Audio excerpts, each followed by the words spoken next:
विद्यार्थियों, आज हम विभज्योतक के प्रकारों में नेक्स्ट प्रकार पढ़ेंगे। कल हमने पढ़ा था कि विभज्योतक को उनकी उत्पत्ति एवं परिवर्धन के आधार पर 3 प्रकारों में बांटा गया है। 3 प्रकार कौन से थे? जिसमें सबसे पहला था प्रोमेरिस्टम, या इसको हम प्राक विभज्योतक कहते हैं। फिर उसके बाद प्राइमरी मेरिस्टम यानी प्राथमिक विभज्योतक, और सेकेंडरी मेरिस्टम या द्वितीयक विभज्योतक। आज यहाँ पर है वह है प्लेन ऑफ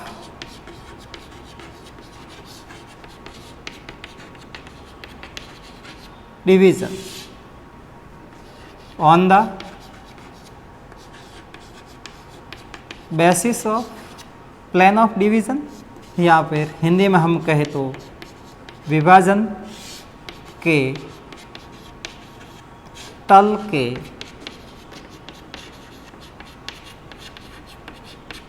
आधार पर।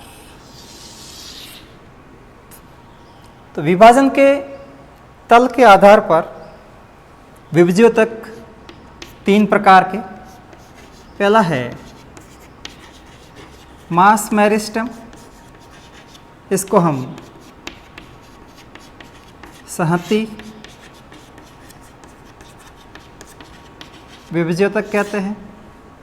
दूसरा प्लेट मेरिस्टम या प्लेट विभज्योतक, और तीसरा इसमें वह है रिब और फाइल मेरिस्टम या शीरा विभज्योतक। तो कोशिकाओं में जो विभाजन का तल है वो अलग अलग प्रकार का हो सकता है। जैसे विभाजन पेरिक्लिनल यानी परिणतक, एंटीक्लिनल यानी अपनतक, लॉन्गिट्यूडिनल अनुदैर्ध्य, ट्रांसवर्स, अनुप्रस्थ इत्यादि विभाजन के तल हो सकते हैं। तो सबसे पहला पेरिक्लिनल डिवीजन आ रहा है, परिणतक विभाजन। जैसे ये कोशिका है,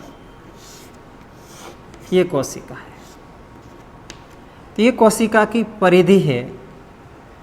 ऐसा विभाजन जो इस कोशिका की परिधि के समानांतर होता है, वह विभाजन पेरिक्लिनल या परिणतक विभाजन कहलाएगा। और ऐसा विभाजन जो इस परिधि के समकोण पर होता है, इस तरह के विभाजन को हम एंटीक्लिनल डिवीजन कहेंगे, अपनतक विभाजन कहेंगे। ये कोई स्टेम पोर्शन है, जैसे इस तरह का काट काटते हैं, तो ये काट अनुप्रस्थ हो गया, ट्रांसवर्स हो गया। अगर इसको हम खड़ा काट काटते हैं, तो ये खड़ा काट ये हो गया LS, ये हो गया TS। यहाँ पर ये डिवीजन हो गया एंटीक्लिनल डिवीजन, ये डिवीजन हो गया पेरिक्लिनल डिवीजन। परिणतक विभाजन, अपनतक विभाजन, लंबवत विभाजन, अनुप्रस्थ विभाजन, तो ये विभाजन के तल है। तो मास मेरिस्टम में क्या होगा? इस मेरिस्टम की कोशिकाओं में विभाजन सभी तलों में होता है, जिससे अनियमित कोशिका समूह निर्मित होते हैं। तो ये विभज्योतक मास मेरिस्टम या संहति विभज्योतक कहलाता है। जैसे एंडोस्पर्म या भ्रूणपोष का निर्माण हो रहा है, उसमें ये मास मेरिस्टम या संहति विभज्योतक है। दूसरा प्लेट मेरिस्टम या प्लेट विभज्योतक। तो इस प्रकार के विभज्योतक में विभाजन केवल 2 ही तलों में होता है। यहाँ ध्यान रखना, इसमें विभाजन सभी तलों में होता है, यहाँ विभाजन केवल 2 ही तल में होता है और उसमें पेरिक्लिनल डिवीजन और एंटीक्लिनल डिवीजन, परिणतक विभाजन और अपनतक विभाजन होंगे। तो यह विभज्योतक क्या कहलाएगा? प्लेट मेरिस्टम कहलाएगा। और इस मेरिस्टम के द्वारा लीफ लैमिना जैसे पर्णफलक है ये निर्मित होते हैं। चपटी संरचनाओं का निर्माण होगा प्लेट विभज्योतक के द्वारा। और अगला है रिब और फाइल मेरिस्टम। तो इसमें विभाजन केवल एक ही तल में होता है, रिब और फाइल मेरिस्टम में, और इसमें विभाजन होगा वो केवल अपनतक प्रकार का होगा, एंटीक्लिनल प्रकार का विभाजन होगा, जिससे फिलामेंटस या तंतु रूपी संरचना का निर्माण होगा।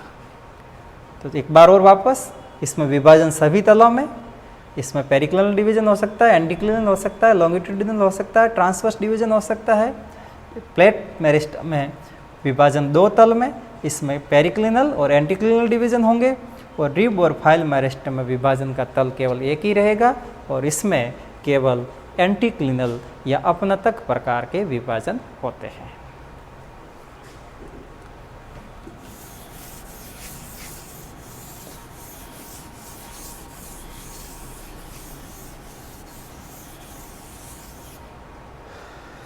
अगला है इसमें, वह है कार्य के आधार पर।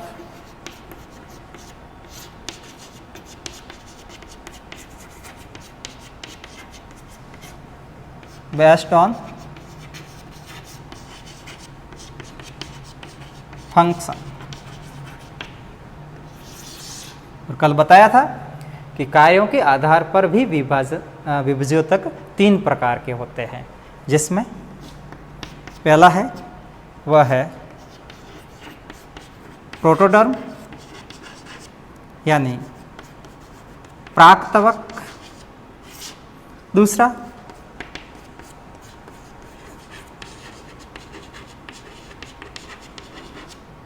प्रोकैम्बियम यानी प्राकेधा, और तीसरा इसमें वह है ग्राउंड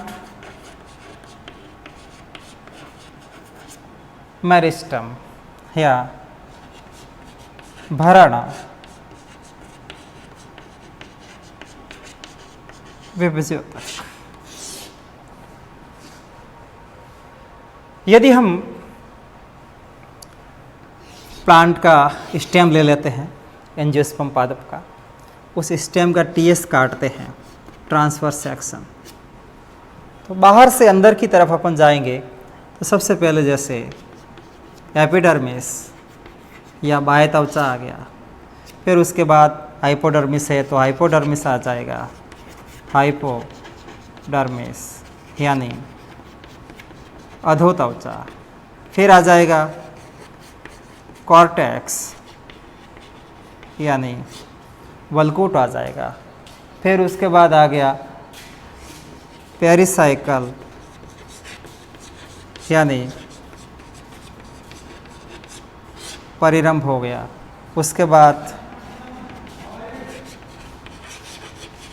एंडोडर्मिस हो गया, इसको हम अंत्यत्वचा कहते हैं। उसके बाद इसमें वेस्कुलर बंडल्स या वेस्कुलर सिस्टम आ जाएगा और अंदर की तरफ इसमें पित्त या मज्जा आ जाएगा। तो इन सभी संरचनाओं का निर्माण इन विभज्योतक से होता है कार्य के आधार पर। तो जो प्रोटोडर्म है, इस प्राक तवक के द्वारा क्या बनेगा? एपिडर्मिस या बाह्य त्वचा का निर्माण होगा। और प्रोटोडर्म है क्या कि पोजीशन के आधार पर जो एपिकल मेरिस्टम है, जो शीर्षस्थ विभज्योतक है, उस शीर्षस्थ विभज्योतक की सबसे आउटर लेयर, सबसे बाह्य स्तर है, वो क्या है? प्रोटोडर्म है। और इस प्रोटोडर्म के द्वारा एपिडर्मल टिश्यू सिस्टम, बाह्य त्वचीय ऊतक तंत्र इसके द्वारा बनेगा। एपिडर्मल टिश्यू सिस्टम या बाह्य त्वचीय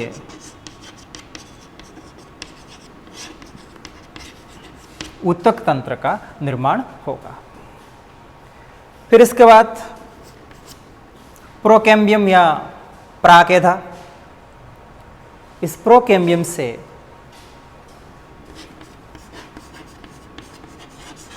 वेस्कुलर सिस्टम यानी संवहन तंत्र का निर्माण होगा, जो कंडक्शन का कार्य करने वाले ऊतक जैसे जाइलम एवं फ्लोएम है। जाइलम के द्वारा जल एवं खनिज लवणों का कंडक्शन होता है, जबकि फ्लोएम के द्वारा फोटोसिंथेट्स या जो भोज्य पदार्थ है उन भोज्य पदार्थों का संवहन होता है। तो ये कंडक्शन वेस्कुलर सिस्टम या संवहन तंत्र के द्वारा होगा, और इस वेस्कुलर सिस्टम का निर्माण है वो किससे होगा? प्रोकैम्बियम या प्राक-एधा से होगा। फिर इसके बाद ग्राउंड मेरिस्टम या भरण विभज्योतक, तो भरण विभज्योतक के द्वारा बनेगा ग्राउंड टिश्यू या भरण ऊतकों का निर्माण होगा। और भरण ऊतकों में जैसे ही आ गया हाइपोडर्मिस आ गया, कॉर्टेक्स आ गया, ये पिथ आ गया, ये वाला पोर्शन किससे बनेगा? भरण विभज्योतक से बनेगा। इसकी कोशिकाएं मोटी भित्ति युक्त होती है भरण विभज्योतक वाली, जबकि प्रोकैम्बियम की कोशिकाएं पतली भित्ति युक्त और इलोंगेटेड होती है, दीर्घित होती है। ये इस कोशिकाओं में अंतर ध्यान रखना। तो कार्य के आधार पर 3 प्रकार के विभज्योतक हो गए, प्रोटोडर्म, प्रोकैम्बियम और भरण विभज्योतक। लास्ट प्रकार इसका वह है स्थिति के आधार पर पादपकाय में, पोजीशन कहाँ पर है उनकी, उसके आधार पर। तो अगला हो गया on the basis of position in plant body. पादप शरीर में स्थिति के आधार पर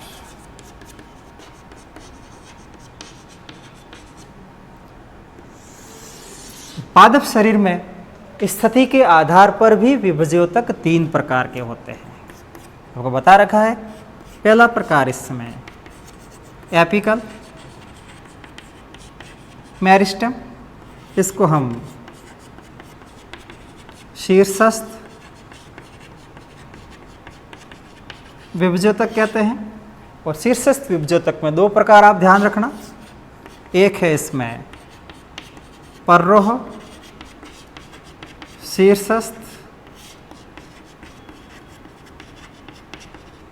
विभज्योतक, इसको हम कहते हैं शूट एपिकल मेरिस्टेम। और दूसरा इसमें वह है मूल शीर्षस्थ विभज्योतक, इसको कहेंगे रूट एपिकल मेरिस्टेम। शॉर्ट ध्यान रखना, ये SAM है, ये RAM है। दूसरा प्रकार इसमें वह है इंटर कैलरी मेरिस्टेम या अंतर्वेष्ट विभज्योतक। और तीसरा इसमें वह है लेटरल मेरिस्टेम या पार्श्वीय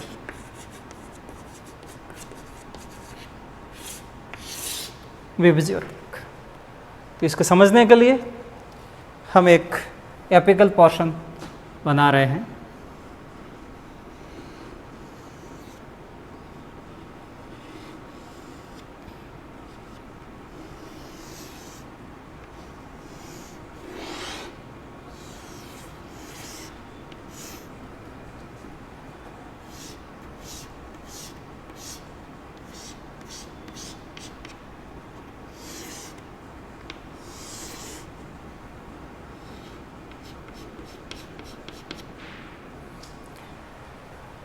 तो सबसे पहला एपिकल मेरिस्टम या शीर्षस्थ विभज्योतक।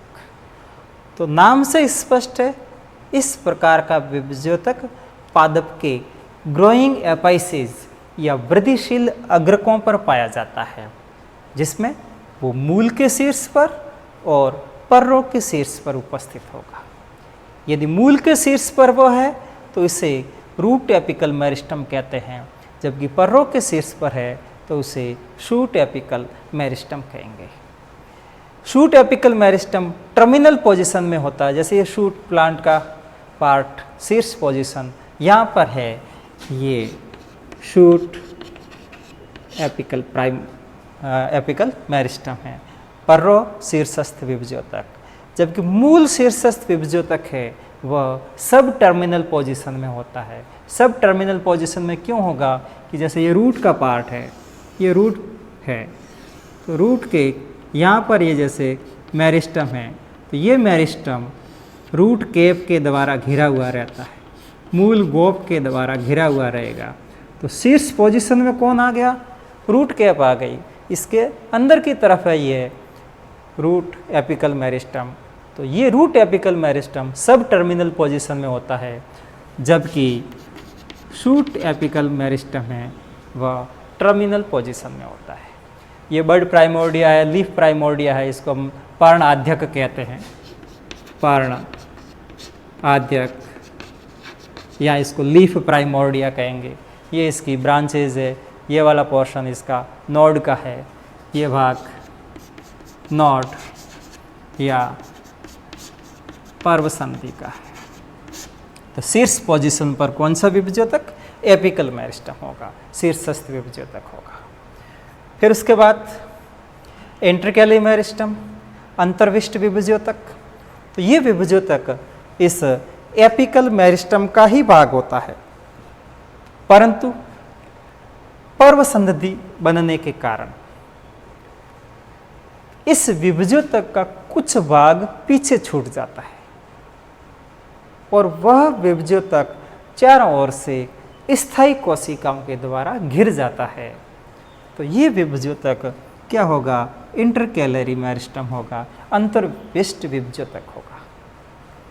एपिकल मेरिस्टम दीर्घकालिक है, प्लांट के जीवन पर्यंत बना रहता है, जबकि इंटरकैलरी मेरिस्टम है वो अल्पकालिक होता है, बाद में ये स्थायी कोशिकाओं में परिवर्तित हो जाता है। और ये इंटरकैलरी मेरिस्टम है वो पर्ण के आधार पर, जैसे पाइनस में, और नोड या जो पर्वसंधियाँ हैं उनके आधार पर, जैसे ग्रासेज में, घासों में जो पर्वसंधियाँ वाला पोर्शन है, यहाँ वाला पोर्शन है, इस स्थान पर जो विभज्योतक होता है, ये विभज्योतक कौन सा है? इंटरकैलरी मेरिस्टम है या अंतर्विष्ट विभज्योतक है। सामान्यतया मोनोकोट्स के अंदर इस प्रकार का विभज्योतक आपको ज़्यादातर दिखेगा। फिर है लेटरल मेरिस्टम या पार्श्वीय विभज्योतक।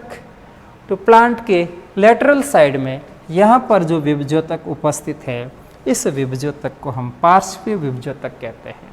और कल बताया था कि पार्श्वीय विभज्योतक के अंदर जैसे वेस्कुलर कैम्बियम यानी संवनयधा और कॉर्क कैम्बियम यानी कागयधा आएगी। और इस विभज्योतक के द्वारा प्लांट की गर्थ कह दो, प्लांट की थिकनेस कह दो, या पादप की मोटाई में वृद्धि होगी।